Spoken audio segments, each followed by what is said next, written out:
KPCL 2017 notification 622 post.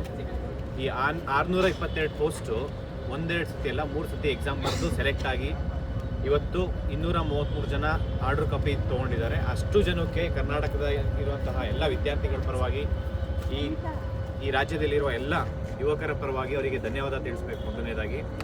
ಮತ್ತು ಈ ಒಂದು ಆರ್ಡರ್ ಕಾಪಿ ಬರೋ ತನಕ ಫಸ್ಟು ಎಕ್ಸಾಮ್ಸ್ KE ಎಕ್ಸಾಮ್ ಮಾಡೋದ್ರಿಂದ ಅಲ್ಲಿಂದ ಟ್ರಾನ್ಸ್ಪರೆನ್ಸಿ ಮತ್ತು ಅಕೌಂಟಬಿಲಿಟಿ ತೊಗೊಂಬಂದು ಇಂಡಿವಿಜುವಲ್ ಸ್ಕೋರ್ ಲಿಸ್ಟ್ ಬಿಡಿಸೋ ತನಕ ಮತ್ತು ಇಲ್ಲಿ ಡಿಪಾರ್ಟ್ಮೆಂಟಲ್ಲಿ ಪ್ರತಿಯೊಂದು ಹಂತದಲ್ಲೂ ನಾವು ಬಂದು ಹೋರಾಟದಲ್ಲಿ ಭಾಗಿಯಾಗಿರೋಂಥದ್ದು. ಮತ್ತು ಎಷ್ಟೋ ಜನ ಸ್ಟೂಡೆಂಟ್ಸು ಪ್ರತಿದಿನ ನಾನು ಹೆಸರು ಹೇಳೋಕ್ಕಾಗಲ್ಲ, ಎಲ್ಲರೂ ವಾಲಂಟ್ರಿಯಾಗಿ ಅವರೊಂದು ಯುನೈಟಿ ಇತ್ತು. ಫಸ್ಟು ಏನಂದರೆ ಎಲ್ಲರಲ್ಲೂ ಅವರಲ್ಲಿ ನಾನು ಕಾಣಿಸ್ತಾ ಇದ್ದೆ. ಯಾಕೆಂದರೆ 622 ಜನನು ಅದೇ ರೀತಿ ಇದ್ದರು.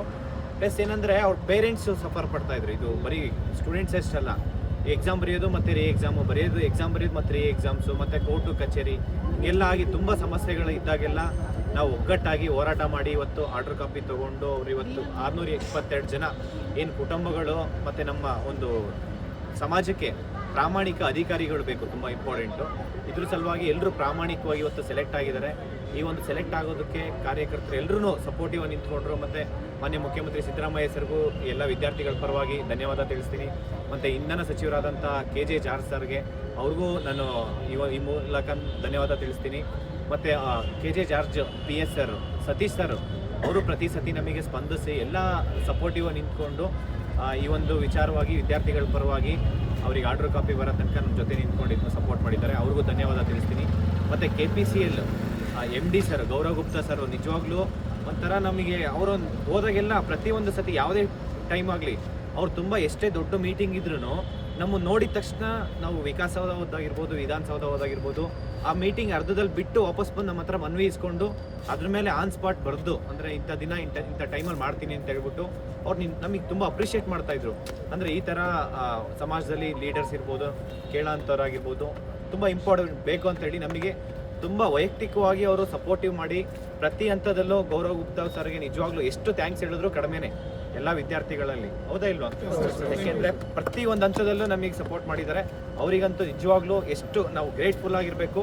ಮತ್ತು ಅದ್ರ ಜೊತೆಯಲ್ಲಿ HR ಚನ್ನಬಸಮ್ಮ ಮೇಡಮ್ ಅವರು ಕೂಡ ನಿಜವಾಗ್ಲೂ ಹೇಳ್ತೀನಿ, KPCL ಮ್ಯಾನೇಜ್ಮೆಂಟ್ ಇರ್ಬೋದು, ಪ್ರತಿಯೊಂದು ಹಂತದಲ್ಲೂ ಡಾಕ್ಯುಮೆಂಟ್ ವೆರಿಫಿಕೇಷನ್ದು ಸ್ಟೂಡೆಂಟ್ಸು ಏನು ಡಿಪಾರ್ಟ್ಮೆಂಟಿಗೆ ಮತ್ತು ಸ್ಕೂಲ್ ಎಜುಕೇಷನ್ದು ಡಾಕ್ಯುಮೆಂಟ್ಸ್ದು ಕ್ರಾಸ್ ವೆರಿಫಿಕೇಷನ್ಸ್ ಇರ್ಬೋದು, ಇವರಿಗೆ ಆರ್ಡರ್ ಕಾಪಿ ಕಳಿಸೋದಾಗಿಂದ ಲಿಸ್ಟ್ ರೆಡಿ ಮಾಡೋದಾಗಿಂದ ಪ್ರತಿಯೊಂದು ಹಂತದಲ್ಲೂ ಯಾವಾಗ ಹೋದ್ರೂ KPCLಗೆ ಸಪೋರ್ಟಿವ್ ಆಗಿ ಸ್ಪಂದಿಸಿದ್ದಾರೆ.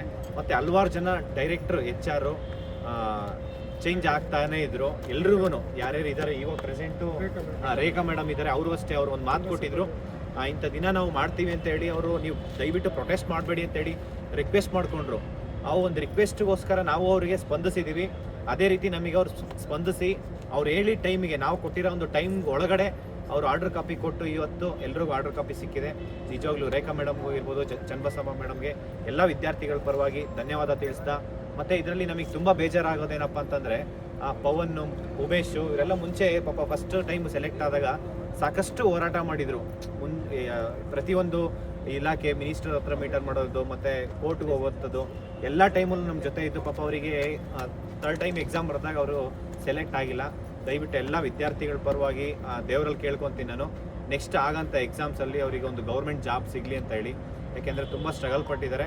ಹಂಗಾಗಿ ಅವ್ರಿಗೋಸ್ಕರ ಎಲ್ಲ ವಿದ್ಯಾರ್ಥಿಗಳ ಪರವಾಗಿಗೋಸ್ಕರ ಅವರಿಗೂ ಈ ಮುಖಾಂತರ ನಿಜವಾಗ್ಲೂ ದೇವರ ಒಂದು ಆಶೀರ್ವಾದದ ಮುಖಾಂತರ ಅವ್ರಿಗೆ ಒಂದು ಒಳ್ಳೆ ಕೆಲಸ ಸಿಗಲಿ ಅಂತ ಕೇಳ್ತಾ, ಈ ಒಂದು ಸಪೋರ್ಟಿವ್ ಆಗಿ ನಿಂತ್ಕೊಂಡು 622 ಜನ ನಿಜವಾಗ್ಲೂ ನಿಮ್ಗೆಲ್ರಿಗೂ ಒಳ್ಳೇದಾಗಲಿ. ನಿಮ್ಮ ತಂದೆ ತಾಯಿನ ಒಂದು ಪೇರೆಂಟ್ಸ್ ಇರ್ಬೋದು, ಅವ್ರಿಗೆ ತುಂಬ ಗೌರವ ಕೊಟ್ಟು ಅವ್ರನ್ನ ನಿಮ್ಮನ್ನು ಯಾವ ರೀತಿ ಸಾಕಿದ್ದಾರೆ ಈ ಒಂದು ವಿಚಾರದಲ್ಲಿ, ಎಷ್ಟು ನಿಮ್ಮ ಒಂದು ಕಷ್ಟ ಸುಖಗಳಿಗೆ ಅವ್ರು ತುಂಬ ಸಪೋರ್ಟಿವ್ ಆಗಿ ನಿಂತ್ಕೊಂಡಿದ್ದಾರೆ. ಅದೇ ರೀತಿ ಅವರು ಕೊನೆ ಉಸಿರಿರೋವರೆಗೂ ನೀವು ಅವ್ರನ್ನ ಚೆನ್ನಾಗಿ ನೋಡ್ಕೊಳ್ಳಿ, ನಿಮ್ಮ ತಂದೆ ತಾಯಿನ. ಮತ್ತು ಅದೇ ರೀತಿ ಈ ಕಾಂಪಿಟೇಟಿವ್ ಆಸ್ಪಿರೆಂಟ್ಸ್ಗೆ ತುಂಬ ಸ್ಟೂಡೆಂಟ್ಸು ಕಷ್ಟದಿಂದ ಓದ್ತಾ ಇರ್ತಾರೆ. ಅಂಥವ್ರಿಗೆ ಯಾರಿಗಾದ್ರೂ ಇಬ್ಬರಿಗೆ ಅಟ್ಲೀಸ್ಟ್ ಮಂತ್ಲಿ ಎಕ್ಸ್ಪೆಂಡಿಚರ್ಗೆ 1-2 ಸಾವಿರ ಕೊಡೋದ್ರ ಮುಖಾಂತರ, ಇಲ್ಲ ಅಟ್ಲೀಸ್ಟ್ ಒಂದು ಲೈಬ್ರರಿ ಕೊಡಿಸೋದ್ರ ಮುಖಾಂತರ ನೀವು ಹೆಲ್ಪ್ ಮಾಡಿ ಅಂತ ಕೇಳ್ಕೊತೀನಿ. 622 ಜನಕ್ಕೆ ನಿಮಗೆ ಬರೋಂಥ ಸ್ಯಾಲ್ರಿ 1-2 ಲಕ್ಷ ಸ್ಯಾಲ್ರಿ ಇರುತ್ತೆ. ಅದರಲ್ಲಿ 1-2 ಸಾವಿರ ಅಟ್ಲೀಸ್ಟ್ ಒಂದು ಸ್ವಲ್ಪ ಆದರೂ ನೀವು ದಾನ ಮಾಡಲೇಬೇಕಾಗುತ್ತೆ.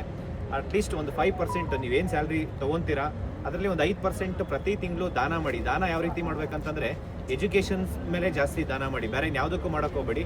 ಎಜುಕೇಷನ್ಸು ಯಾರಿಗಾದ್ರೂ ಹೆಲ್ತ್ ಸರಿ ಇಲ್ಲ ಅಂತಂದರೆ ಮಾತ್ರ ಮಾಡಿ, ಮತ್ತು ಇನ್ಯಾವುದಕ್ಕೂ ಮಾಡೋಕ್ಕೆ ಹೋಗಬೇಡಿ. ಇನ್ಯಾವುದಕ್ಕೆ ಮಾಡಿದ್ರು ವೇಸ್ಟ್. ನೀವು ಎಜುಕೇಷನ್ಗೆ ತುಂಬ ವ್ಯಾಲ್ಯೂಸ್ ಕೊಡಿ.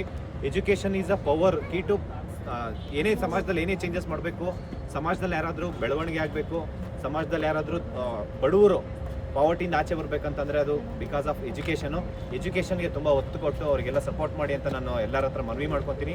ಎಲ್ರಿಗೂ ಒಳ್ಳೇದಾಗಲಿ. ಮತ್ತು ನಿಮ್ಮ ತಂದೆ ತಾಯಿಗೂ ಅಷ್ಟೇ, ಅವ್ರು ನಿಮ್ಗೊಂದು ಕನಸು ಕಟ್ಕೊಂಡಿದ್ರು, ಅದು ಎಲ್ಲ ನಿಮ್ಗೆ ಇವತ್ತು ಸಕ್ಸಸ್ ಆಗಿದೆ. ಇನ್ನು ಉಳಿದಂಥವ್ರಿಗೆ ಏನು 622 ಜನದಲ್ಲಿ 233 ಜನಕ್ಕೆ ಏನು ಇವತ್ತು ಆರ್ಡರ್ ಕಾಪಿ ಕೊಟ್ಟಿದ್ದಾರೆ, ಅವರು ಅಷ್ಟೇ ನೆಕ್ಸ್ಟ್ ಒಂದು 15 ಡೇಸಲ್ಲಿ ನಾನು ಅವ್ರು ಮಾತಾಡಿದ್ದೀನಿ ಆಲ್ರೆಡಿ. ನೆಕ್ಸ್ಟ್ ಮ್ಯಾಕ್ಸಿಮಮ್ 1 ಮಂತಲ್ಲಿ ನೀವು ಪೊಲೀಸ್ ವೆರಿಫಿಕೇಷನ್ ಸಿಂಧುತ್ವ ಎಲ್ಲ ಮಾಡ್ಕೊಂಬನ್ನಿ.